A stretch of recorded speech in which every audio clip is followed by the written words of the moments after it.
ఇప్పుడు మన Bajaj మ్యాక్సిమా XY 2024 model price ఎంతో మీరు తెలుసుకోవాలనుకుంటున్నారా? అయితే ఈ వీడియో పూర్తిగా చూడండి, ఎక్కడ స్కిప్ చేయకుండా వీడియో పూర్తిగా చూస్తే మీకు ఈ బజాజ్ మెగా మ్యాక్సిమా వైడ్ ఎంతో మీకు తెలుస్తుంది. ఓకేనా? వీడియోలోకి హాయ్ ఫ్రెండ్స్, అందరూ ఎలా ఉన్నారా? బాగున్నారా? నేను మీ కేకేఆర్ మాట్లాడుతున్నాను. అలాగే ఈరోజు మీకు చెప్పే టాపిక్ ఏంటంటే, చాలామంది మనకైతే కామెంట్ పెడుతున్నారా, అన్న మన బజాజ్ మ్యాక్సిమా మెగా ఎంత రేటు అని అయితే ఆన్ రోడ్ ప్రైస్ చెప్పమంటున్నారు అనమాట. ఈరోజు ఆ విషయం గురించి అయితే మీకు చెప్పడానికి ఈరోజు అన్నీ కూడా రాసుకుని అయితే రావడం జరిగింది. అంటే నేను షోరూమ్ అయిన కొద్దిగా కాంటాక్ట్ చేసి నేను దాని వివరాలన్నీ తెలుసుకున్నాను అనమాట.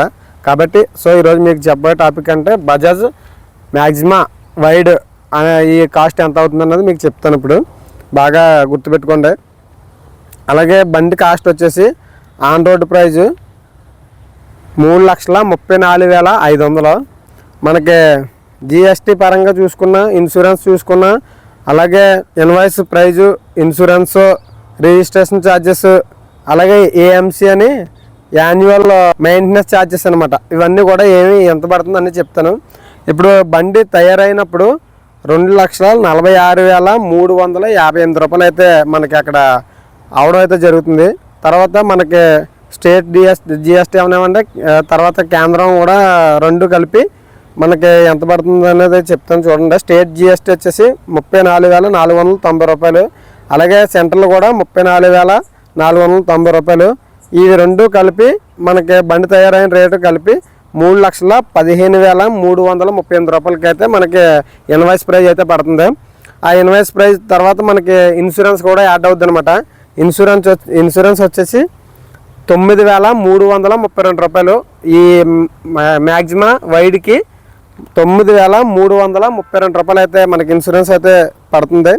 అలాగే రిజిస్ట్రేషన్ అలాగే ఆధార్ ఛార్జెస్ కలిపి 8,380 రూపాయలు అయితే అవుతుంది. తర్వాత యాన్యువల్ మెకానికల్ ఛార్జెస్ అని చెప్పాను కదా, మెయింటెనెన్స్ ఛార్జెస్, అది వచ్చేసి 1,450 రూపాయలు అయితే అవుతుంది అనమాట. టోటల్ చూసుకున్నట్టయితే మనకి 3,34,500 అయితే అవుతుంది.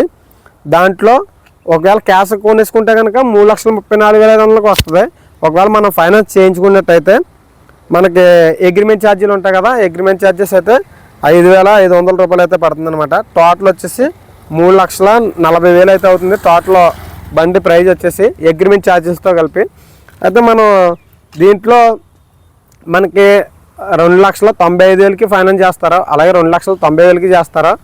అయితే 2,95,000 2,90,000కి ఫైనాన్స్ చేయించినట్టయితే మనకి ఇంట్రెస్ట్ అనేది ₹20 నుంచి ₹25 దాటి పడుతుంది అనమాట. మనం అమౌంట్ ఎంత ఎక్కువ ఫైనాన్స్ చేయించుకుంటే అంతకీ కూడా ఫైనాన్స్ అనేది వడ్డీ అనేది ఎక్కువ పడుతుంటుంది. లేదు నాకు రూపాయి వడ్డీ కావాలనుకుంటే కనుక 2,20,000 వరకు అయితే రూపాయి వడ్డీ పడుతుంది అనమాట. 2,20,000 లోపు ఏదన్నా సరే రూపాయి ఇంట్రెస్ట్ పడుతుంది. అయితే మనం 2,20,000కి ఫైనాన్స్ చేయించుకున్నట్టయితే మనం ఈ డౌన్ పేమెంట్ అనేది ఎక్కువ కట్టుకోవాలన్నమాట. మనకు రూపాయి వడ్డీ పడుతుంది.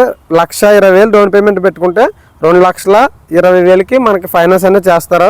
దానికి వచ్చేసి 6,800 రూపాయలు అయితే పడుతుంది 48 నెలలకి. అలాగే ఈ 2,90,000కి ఫైనాన్స్ చేయించుకుంటే 50,000 వడ్డీ మనం డౌన్ పేమెంట్ కట్టుకుంటే 9,760 రూపాయలు పడుతుంది. దానికి వచ్చేసి ₹1.25 పడుతుంది అనమాట వడ్డీ. అది 48 నెలలు.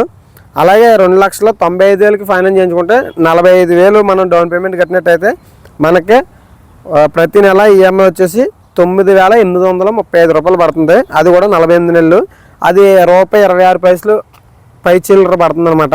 కాబట్టి మీరు వెహికల్ తీసుకునేటప్పుడు ఇవన్నీ కూడా ఆలోచించి, ఒకవేళ మనం ఇంత ఈఎంఐ కట్టగలమా లేదా అన్నీ కూడా ఒకసారి క్యాల్కులేషన్ చేసుకొని మీరు రంగంలోకి అయితే దిగండి. అలాగే మనం డౌన్ పేమెంట్ కట్టి ఆ 50,000కి కూడా వడ్డీ మనమే కడతాం కాబట్టి అది కూడా ఈ వాయిదాలు అయితే కలుపుకోవాలి. తర్వాత సీలింగ్ చేయించుకోవడానికి తక్కువ 30,000 అయితే పెట్టుకుంటున్నారు. అది కూడా మనం వడ్డీ లెక్కేసుకుంటే దానికి ఒక 600 అలా పడుతుంది. ₹2 వడ్డీ కాబట్టి బయట.